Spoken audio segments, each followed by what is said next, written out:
क्या कर रहे थे हम लोग, कल हम लोगों ने निकाला था, कैलकुलेट कर रहे थे हम लोग रेजिस्टेंस ऑफ इलेक्ट्रोलाइट, और इलेक्ट्रोलाइट को हमने लिया था कंडक्टिविटी सेल के अंदर। ठीक है, कंडक्टिविटी सेल के अंदर इलेक्ट्रोलाइट लेते हैं और उस इलेक्ट्रोलाइट को व्हीटस्टोन ब्रिज का एक अरेंजमेंट होता है, उस अरेंजमेंट में लगाते हैं। जैसे एक थोड़ा सा बना देते हैं, जैसे ये एक इलेक्ट्रोलाइट है, ये पूरा एक इलेक्ट्रोलाइटिक सेल है, कंडक्टिविटी सेल है ये। हालांकि ये बड़ा हुआ डिज़ाइन दो तरह का कल मैंने बनाया था। और यहाँ पे एक रेजिस्टेंस है, वेरिएबल रेजिस्टेंस, यहाँ पे एक रेजिस्टेंस है, ये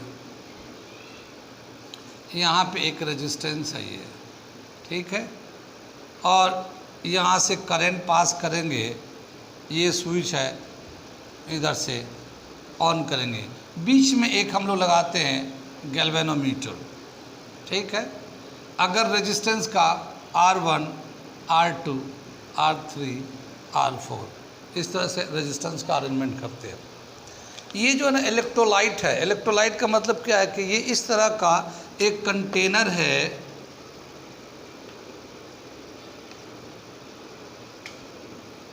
ये इस तरह का एक कंटेनर है और इसके अंदर एक सोल्यूशन है पोटेशियम, जैसे हमने बताया था पोटेशियम क्लोराइड है, जैसे ये KCl सोल्यूशन है, इसका अपना एक कंसंट्रेशन है।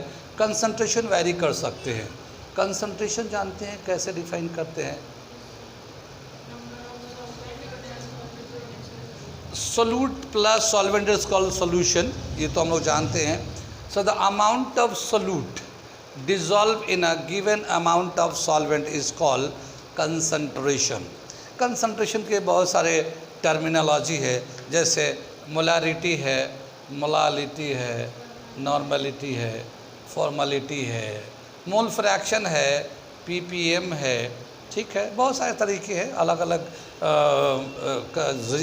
जगह पे अलग अलग कंसंट्रेशन का टर्म यूज़ करते हैं, लेकिन जो कॉमनली यूज़ करने वाला टर्म है वो है मोलारिटी, कैपिटल M से डिनोट करते हैं। एक होता है मोलालिटी, स्मॉल m से।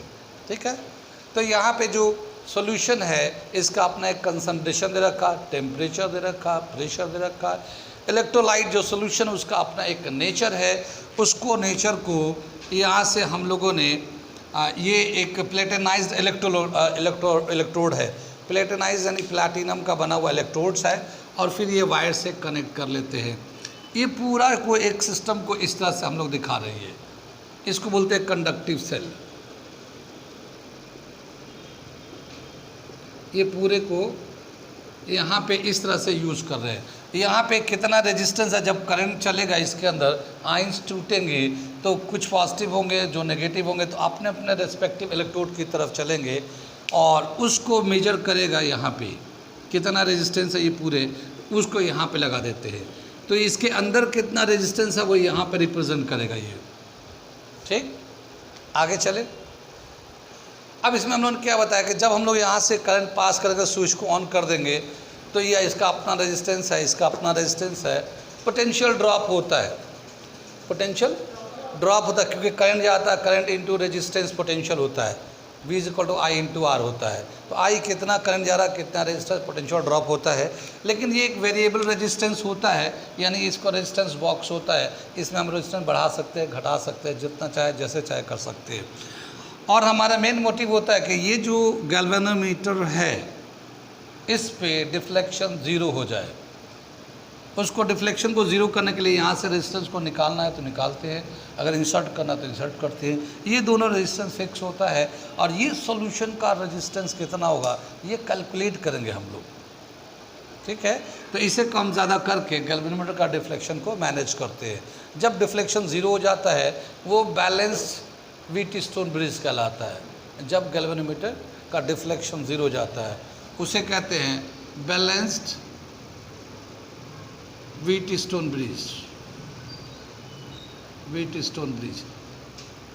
ठीक है ना, ये व्हीटस्टोन ब्रिज डायग्राम है ये। ठीक है ना, अब क्या बताएगा, जब ये बैलेंस्ड हो गया तो इस पे व्हीटस्टोन के हिसाब से एक रिलेशन दे रखा है, और उस रिलेशन को हम लोगों ने किरचॉफ्स लॉ से भी वेरीफाई किया है वहाँ पे, और वो होता है जो इधर का रेजिस्टेंस है, जैसे R1 R2 का जो रेशियो होगा, R1 अपन R2 का जो रेशियो होगा, R3 अपन R4 का रेशियो होगा, R3 अपन R4 का रेशियो होगा। कितनी बात सुन में? आगे चले पीछे चले। अब क्या बताया कि R3 R4 दे रखा है ये इसमें ऑलरेडी, ठीक है, ये हमारा रजिस्टर फिक्स है।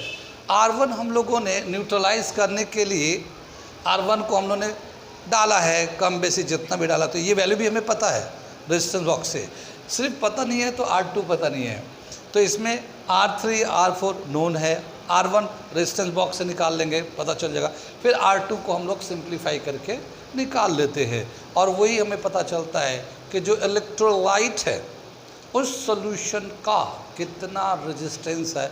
ये एक तरीका दिया गया है, जिस तरह से वायर का रेजिस्टेंस निकालते हैं व्हीटस्टोन ब्रिज से, वैसे ही हम इलेक्ट्रोलाइट सॉल्यूशन का कंडक्टिविटी सेल में, कंडक्टिविटी सेल क्यों कह रहे हैं, क्योंकि इसका जो कंसंट्रेशन है, इसका जो लेंथ है, ये लेंथ होता है, एरिया ऑफ क्रॉस सेक्शन है यहाँ पे, जैसे एरिया ऑफ क्रॉस सेक्शन है इसका, ठीक है, ये सब मैनेज कर सकते हैं, और वो अलग अलग कंडीशन में उसका अलग अलग डायमेंशन या मेजरमेंट दे रखा है, ठीक है, तो उस हिसाब से इसको चेंज करते रहते हैं और इसको हमें पता करते रहते हैं कितना रेजिस्टेंस होगा, और ये इस तरह से हमें R2 यानी रेजिस्टेंस ऑफ इलेक्ट्रोलाइट निकालते हैं। ये तरीका हमारा इलेक्ट्रोलाइट का रेजिस्टेंस निकालने का, क्योंकि इलेक्ट्रोलाइट का रेजिस्टेंस निकालना आसान नहीं होता, वो तो सोल्यूशन है, तो कहाँ पे डालेंगे रॉड को, कैसे डालेंगे रॉड को, कैसे निकालेंगे रेजिस्टेंस। इसमें बताते हैं कि इसमें एक प्रॉब्लम ये था कि अगर डीसी करंट यूज़ करें, क्या दो तरह करंट है, एसी एंड डीसी, तो डीसी करंट अगर इसमें पास करेंगे तो ये आयंस जो है टूट जाते हैं, ठीक है ना, जो दो आयनिक सॉल्यूशन जो टूटे वो तो टूट ही रहे आयनिक होने की वजह से, लेकिन अगर डीसी पास करते हैं तो और वो टूट जाते हैं, ठीक है, डीसी करंट की वजह से टूटते हैं। कितनी बात सुनी? यानी कि जो सॉल्यूशन डिसोसिएट होना चाहिए था नॉर्मल कंडीशन में, उतना तो डिसोसिएट है ही है वो, लेकिन जब डीसी करंट पास करेंगे तो और ज़्यादा वो टूट जाते हैं, जिसकी वजह से रेजिस्टेंस हमें जब रीडिंग लेंगे तो हमें ज़्यादा रेजिस्टेंस दिखाएगा या ज़्यादा कंडक्टेंस दिखाएगा। लेकिन जैसे डीसी करंट बंद कर देंगे, वो जितना टूटा हुआ था वो फिर दोबारा से रिजॉइन हो जाएंगे, तो वो जितना एग्जैक्ट वैल्यू होना चाहिए था उससे या तो वो ज़्यादा या उससे कम दिखाता डीसी करंट यूज़ करने से। लेकिन जब अल्टरनेट यूज़ करते हैं तो अल्टरनेट में इस तरह का डिसोसिएशन का इशू नहीं आता है। तो जब भी कभी हम लोग इसमें करंट यूज़ करते हैं इलेक्ट्रोलाइट में, तो उसके लिए अल्टरनेट करंट यूज़ करते हैं, ठीक है ना, अल्टरनेट करंट यूज़ करते हैं। बाकी ये डायमेंशन दे रखा है कि क्या करना है। कितनी बात समझ में आई? ये हम लोगों ने कल किया था, लास्ट टॉपिक था measurement of resistance of electrolytic solution. Electrolytic solution का रेजिस्टेंस कैसे मेजर करते हैं ये हम लोगों ने बताया था, ठीक है। आगे चलते हैं। इसके बाद इसके दो तीन रिलेशन हम लोगों ने लिखाए थे। एक रिलेशन ये लिखाया था कि जो इसे मिटाता हूँ मैं,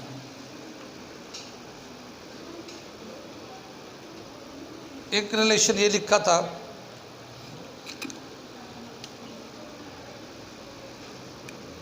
resistance is equal to rho L upon A. ये हमारा रेजिस्टेंस का फॉर्मूला होता है।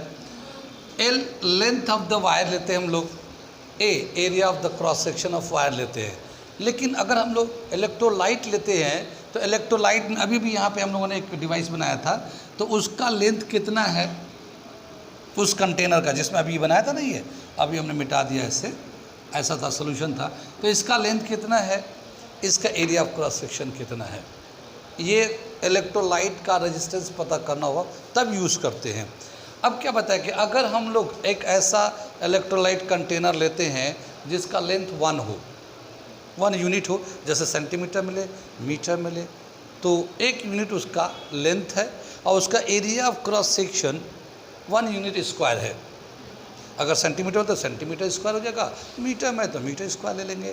तो अगर लेंथ 1 हो area 1 meter square 1 unit square हो तो उस वक्त जो रेजिस्टेंस होगा वह रेजिस्टिविटी के बराबर होगा, ठीक है ना, रेजिस्टेंस जो है। लेकिन वो रेजिस्टिविटी जो है, यहाँ पे हम लोग एक चीज़ और कर लेते हैं,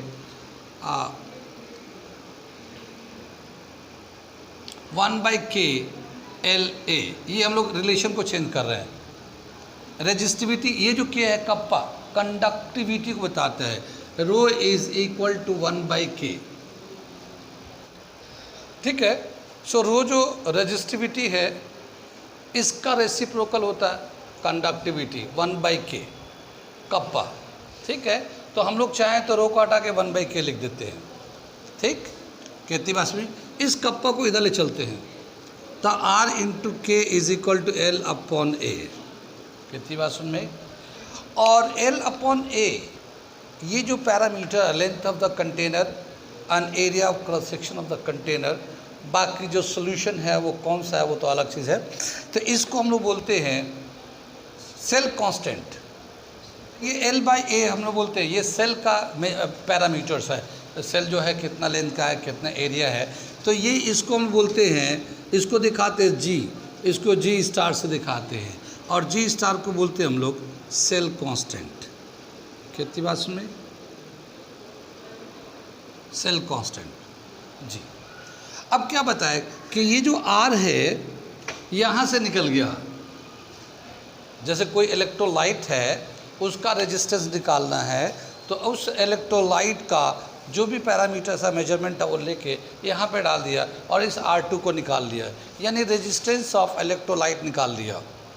उस रेजिस्टेंस को निकालने के बाद ये K जो ना कंडक्टिविटी ऑफ इलेक्ट्रोलाइट है, ये कंडक्टर का नहीं है, कंडक्टिविटी कप्पा, कप्पा जो रिप्रेजेंट दे रखा है वो कंडक्टिविटी ऑफ इलेक्ट्रोलाइट। इलेक्ट्रोलाइट और कंडक्टर समझ में बात आ रही है। कंडक्टर एक वायर होता है और सोल्यूशन एक इलेक्ट्रोलाइटिक सोल्यूशन होता है, वो कितनी बात में। तो उस सोल्यूशन का कितना कंडक्टिविटी है वो कप्पा से दिखाते हैं, कितनी बात में।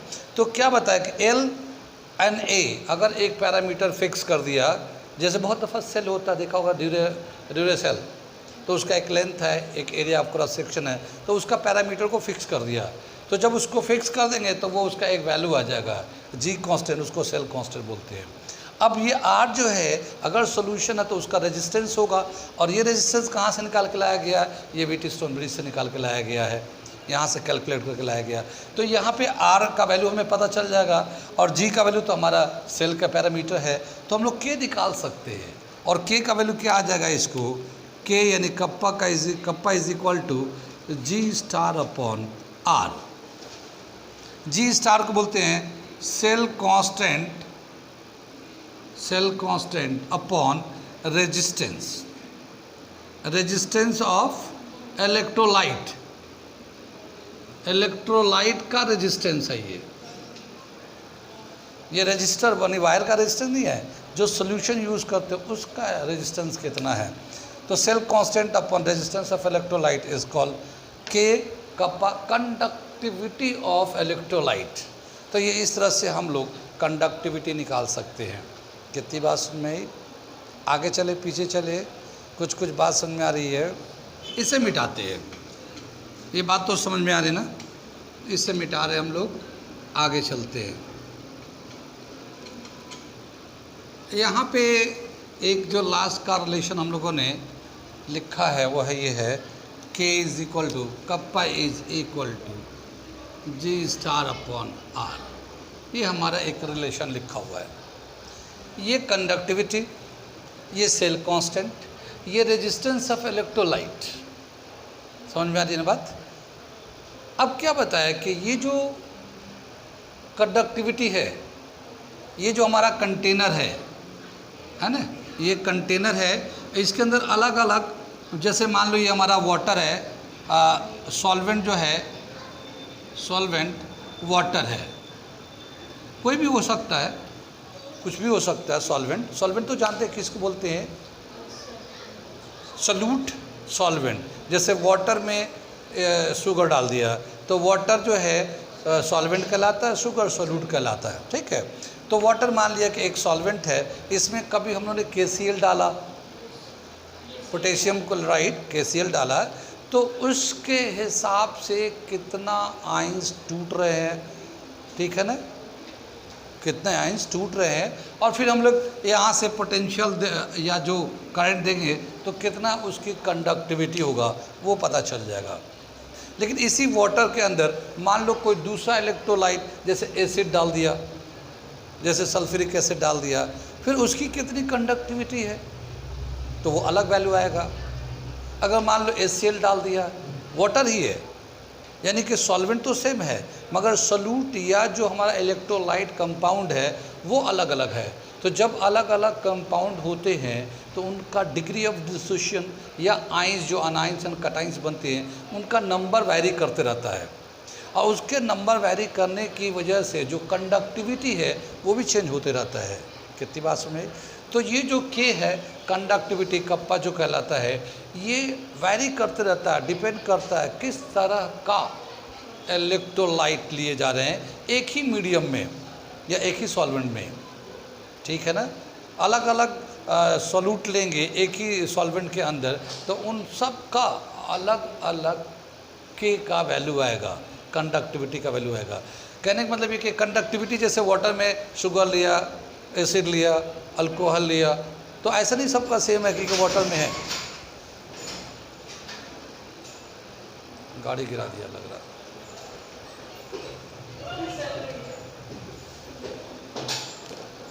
बंद करी, पॉज, ठीक है ना। तो ये जो कंडक्टिविटी है अलग अलग इलेक्ट्रोलाइट के सॉल्यूशन के लिए अलग अलग वैल्यू होता है।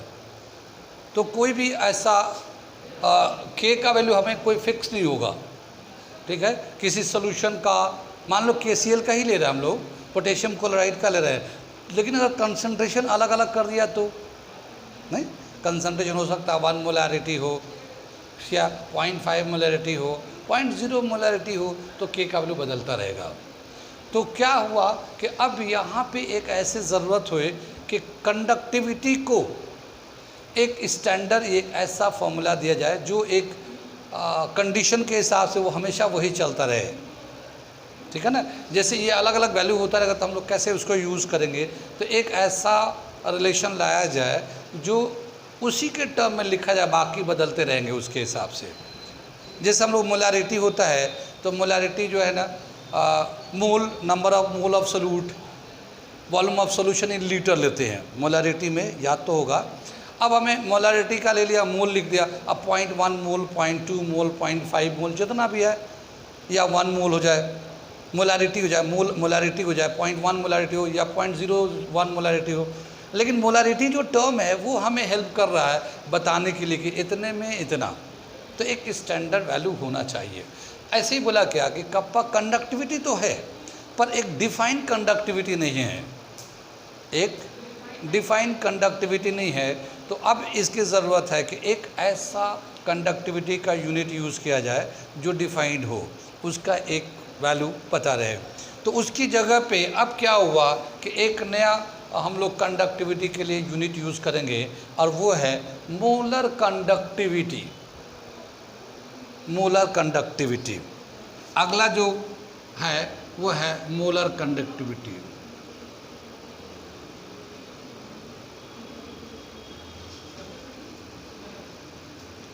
ये कप्पा तो समझ में आया ना।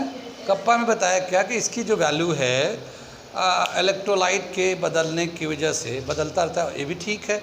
सोल्यूट का, सॉल्वेंट का क्वांटिटी बदलेगा तभी बदलेगा, लेकिन कप्पा का वैल्यू कितना बोले हम लोग, एक टर्म ऐसा हो जिस टर्म के रेफरेंस में हम लोग उसको समझ सकते हैं। तो उसको टर्म को समझने के लिए ये एक हमारा मोलर कंडक्टिविटी टर्म यूज़ कर रहे हैं। और मोलर कंडक्टिविटी को दिखाते कैसे हैं, ठीक है।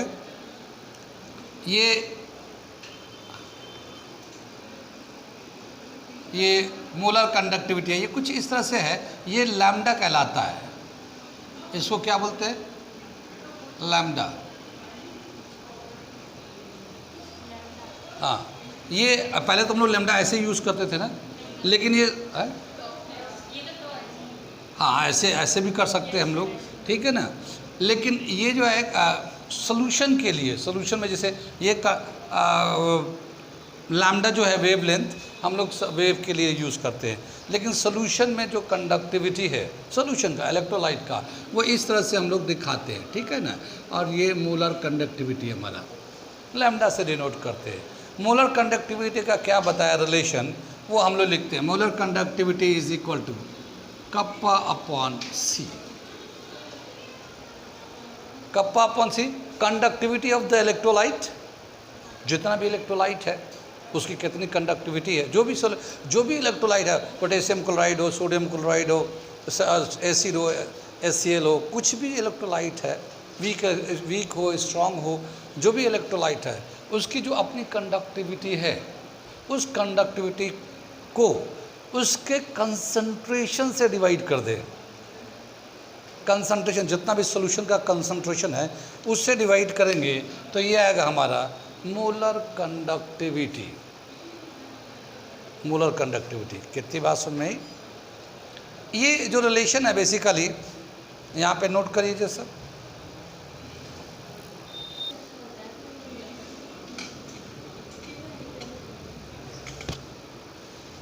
ठीक है ना। ये जो है मोलर कंडक्टिविटी लैम्डा, ये कैसे डिफाइन करेंगे? Conductivity per unit of concentration, conductivity of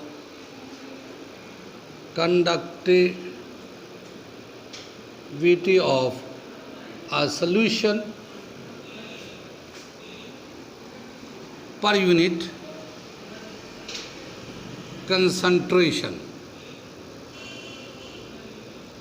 per unit concentration. एक यूनिट कंसंट्रेशन अगर होगा तो उस वक्त कितनी कंडक्टिविटी है उसी को मोलर कंडक्टिविटी बोलेंगे। ठीक है ना।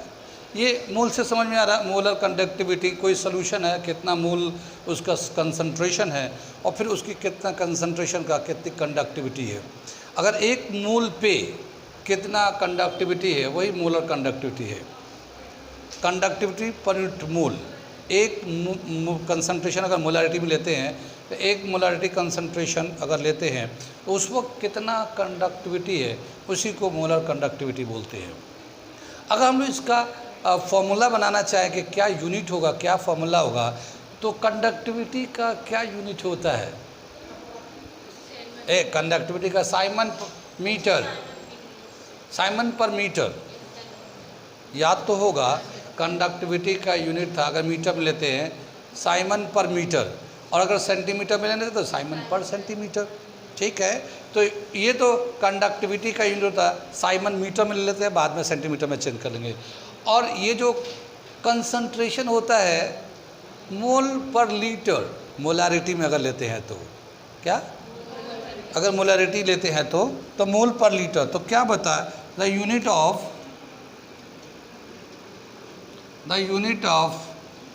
के कप्पा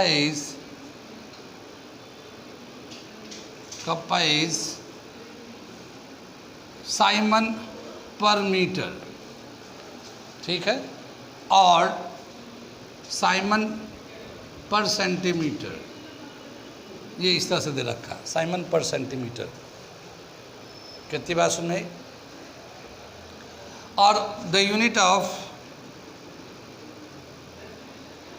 सी कंसंट्रेशन,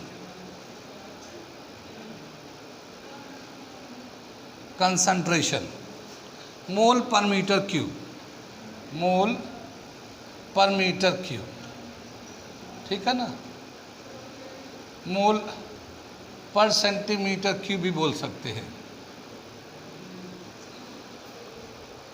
ठीक है, मोल पर मीटर क्यूब भी बोल सकते हैं, मोल पर सेंटीमीटर क्यूब भी बोल सकते हैं। सेंटीमीटर के टर्म में लेंगे तो उस तरह से। कितनी बात समझ में? आगे चले। अब ये लैम्डा का अगर हम लोग निकालना चाहते हैं,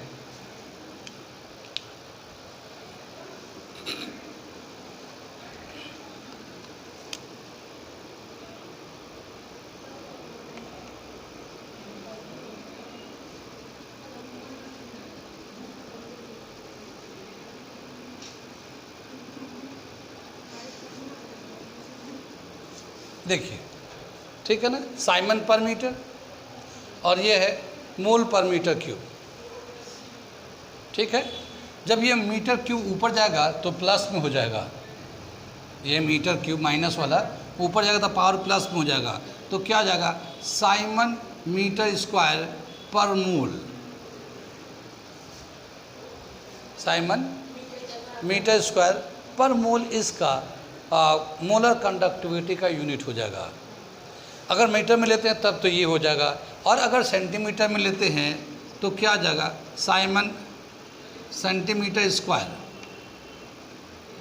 सेंटीमीटर स्क्वायर पर मोल, ये भी लिख सकते हैं हम लोग। ठीक है ना, सेंटीमीटर के टर्म में लेंगे तो इस तरह से, और मीटर के टर्म में लेंगे तो इस तरह से।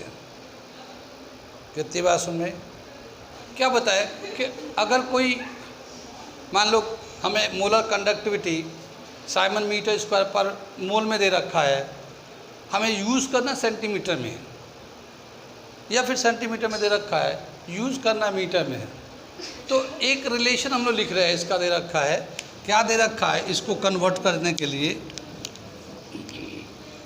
साइमन मीटर स्क्वायर पर मोल अगर लेते हैं 10⁴ साइमन सेंटीमीटर स्क्वायर, ठीक है ना, साइमन सेंटीमीटर स्क्वायर पर मोल, ठीक है ना, 10⁴ है ये हम कन्वर्जन है। जैसे हमारा कोई कंसंट्रेशन दे रखा है, मोलर कंडक्टिविटी दे रखा है, साइमन मीटर स्क्वायर पर मोल में दे रखा है, हमें यूज़ करना है सेंटीमीटर में, तो क्या लिखे, साइमन सेंटीमीटर स्क्वायर पर मोल। 10⁴ है, लेकिन ये प्लस में है। और अगर मान लो हमें ये दे रखा है साइमन सेंटीमीटर स्क्वायर पर मोल, तो ये 10⁻⁻⁴ साइमन मीटर स्क्वायर पर मोल। ठीक है ना, ये रिलेशन है इसका। कितनी बात सुन में